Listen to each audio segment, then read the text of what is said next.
Fuck it, I'm doing it live. Hey everybody, and welcome back to Living Between Paychecks Kitchen. I'm Oz. Jackie and Lady's still down at Lake Jackson, so this one's coming from my little shitty apartment galley kitchen.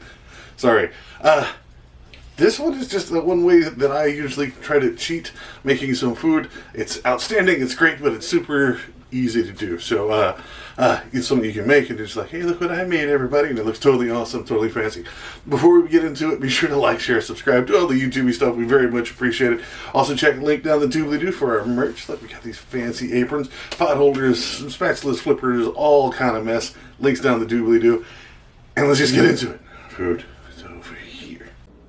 Alright, here we go. Sandwich time. You want some of these fully cooked but frozen meatballs. You can get them at like H-E-B, anywhere else. You want some bacon because, I'm only going to use a couple slices, which is nice. Some fresh bread. You can get these at like the H-E-B stuff. We'll have to cut them ourselves because, we're doing a thing. You're going to want a little bit of onion. Only like 1 or 2 rings, man. Not a lot of them. It's completely optional if you like onions or not. You want mayo or whatever you're going to dress your sandwiches with. I do use the real mayo. You're also going to want some dill pickles just because they're awesome. Not pictured here is cheese. If you like cheese, again, it's optional, and any kind of dry seasoning. So, start off with, you want to peel your onion and give you just like 2 rounds of these. Like, put the rest in your onion bag. Shout out to Letty and Jack's mother or mother-in-law, respectively. She taught me about the onion bag. Be sure to get all the skin off, and then just give it just quarter of these. Just done. Set these aside. Make sure you get all the skin peelings off, all that real thin, really hard stuff that you can't eat on the outside. Pull that out, throw it away. Okay, so that's it. So you're going to need a decent sized skillet. You want to put it at medium high. That's generally where we cook a lot of our stuff. I don't know why that's there. Your bacon. This is some decent bacon. It costs about $4 to $5. So we're only going to use a couple of slices here. By this time, Zool was staring at my ankles, so I had to cut an extra piece just for her because, my dog is the best. So, put these in here. You don't have to put any oil or grease or butter or anything. Bacon makes your own. We're going to use the bacon grease to cook everything else. So go ahead and put your 4. I'm going to do 2 sandwiches, so I do 2 slices a piece, and that's the Zool's axe that I'm sticking to the side there just to cook for her. Now clean your hands. You got bacon all over you. Just try to get it in there as much as possible. Put the meat on the metal. Generally, I let mine get a little wiggly. Once you start getting color, go ahead and flip it over. Even if you're going to burn it, cook it well done or make it crispy, which is gross. Go ahead and flip it now and keep turning it over because you don't want one side to do it too much or it'll completely curl up. It'll be hard to cook the inside or the other side of it. Right? So go ahead and flip that out. While I'm on the subject of bacon, I'm letting you know, this is cooked bacon.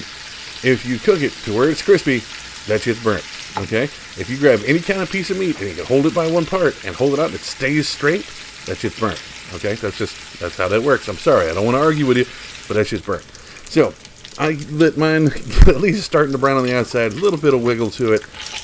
Go ahead and pull these out and get it on your secret weapon, your paper plate and paper towel combination. Put them over there. Let those sit. Then take your onions, which I just had resting on the mayo jar. That's why that looked like that. Knock those around, make sure they break up, let them start cooking down in there. And then just pull out your meatballs. Now, this is one of those things like, everyone's like, man, you made these meatballs. They're really good. It's like, dude, they're frozen. They're pre-made and they're perfect balls, whatever, because they're made on a assembly line or something. But we got these from H-E-B. This is how you cook, so we put them in there. And, oh yeah, cheese. I went and got the Swiss cheese. I went to put in the ingredient lineup and I forgot. So, yeah, there's Swiss cheese. But while that's cooking, go ahead and get your bread. If it's not sliced, get your nice sharp knife. Shout out to Andy. Thank you very much. You want a straight edge, right? And just go ahead and straight cut it. Don't cut it all the way through. That way you get a bit of a hinge and it helps keep the sandwich together and everything from falling out the backside when you bite on the front side. So while you're doing this, go ahead and whatever you're going to dress it with, run it right down the middle. Like I said, I use real mayo. I'm not a fan of spreads or whips or things. Just regular old mayo. Just put a thin layer in the middle here. Now, usually do this right before my bacon and onions and meatballs are done cooking because you don't want it to get too soggy, okay? So be sure to keep stirring these because remember, they're already cooked, but they're fully cooked. You just want them completely warm all over. You don't want to bite into them, have an icicle in the middle. So I usually go anywhere between 5 and 10 minutes, depending on, the altitude and the weather. But once those start getting cooked, go ahead and get your mayo on your bread and then put your bacon. The bacon is the only piece of meat that I want close to my bread.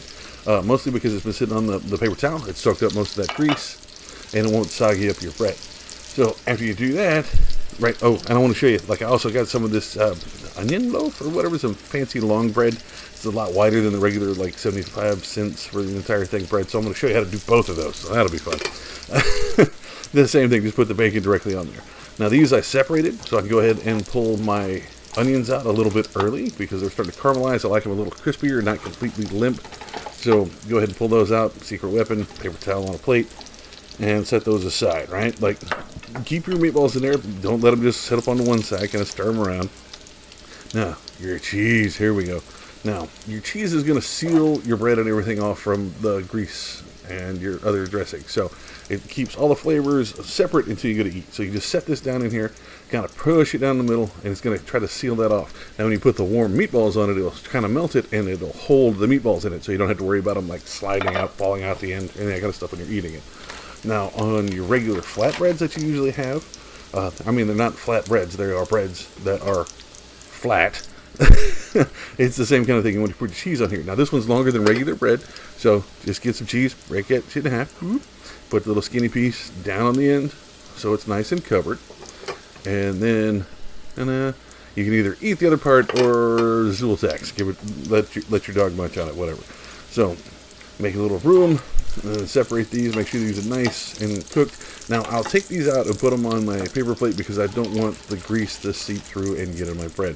One of my worst things I hate when it's burgers, sandwiches, whatever, is my bread gets soggy with grease or water from the vegetables or whatever you're going to do, and it's just gross. So I let those sit on there, but I keep them while they're still warm, and that Zultac. And you just put these in here in the best line as you can. Like I said, they're hot. It'll start melting that cheese. That cheese will hold on to it pretty good. So I try to put 2 rows in there, hit it with a little bit of those cooked onions right on top, which is great. Now, if you're going to dress it with anything else, like pickles, love the pickles here. If you want to use dry seasoning, this is the perfect time to do it. I use a wet seasoning. I have some Chipotle stuff. Where's my Chipotle stuff? Let me see. Yeah, wild style Southwest Chipotle spread. This is tangy, it's zesty, it's got just enough seasoning in it. It's not overly hot, it's not overly spicy. It's perfect. Boom, this is done. So now your flat one, same thing. You got to worry about it because that bacon gives it texture, so it's not flat. So you try to kind of wedge these in there while they're still warm. Now, if they disappear, the demon in your tongs is going to get mad. And you got to go chase it down. 5-second rule. This is why you clean your stovetop, people. Yeah, that just wants to stay on the side. It's going to be an appetizer. Fit these on as best you can. Like I said, as long as they're warm, they'll start melting into that cheese, and the cheese will hold it, unless they're perfectly round and spherical like that one there. Hit it with your onions there. Dress it with what you want to dress. I love the dill pickles on these, mostly because there weren't any kind of special seasoning in our meatballs or whatever. So the pickles really pick it up, and you can kind of convince yourself that the pickles are vegetables and you're eating healthy, so nobody will yell at you. That's it, man. The meatball sandwiches, this whole bag made 3 of these all total. Only put 2 on the film here. But with bacon and the meatballs and the fresh bread, it is pushing the limit of our budget right at $10 because of the bacon. Bacon is really expensive. We only used a few slices of it, so we kind of break down that in the budget. But yeah, it gets kind of close when anytime you got to add that stuff to it. But these are amazing. They look, well, that one kind of looks a little sad, but they look fancy. They look like you got it at a deli some place, but everything was pre-made. You can cheat and say, oh yeah, I totally made a meatball sandwich, and make this. It is perfect. It's one of my favorite sandwiches. I want my sandwich people to tell me what they think. If they would do this, if they've done this, or if they've done it better, let me know. And there you have it, folks. Meatball sandwiches. I mean, it's good. It's better than Subway. You make it at home. It's outstanding. If you do it differently, you want to see us do it differently, let us know. Put it down in the comments. That's what it's there for. You can also find us on social media. You can find us at Facebook, Pinterest, Patreon. You can find us at all those at Living Between Paychecks Kitchen. You can also find us on Instagram at Living Between. Had to shorten it down over there. And I'll see you next time, man. I'm going to eat some meatball sandwiches. Sandwiches.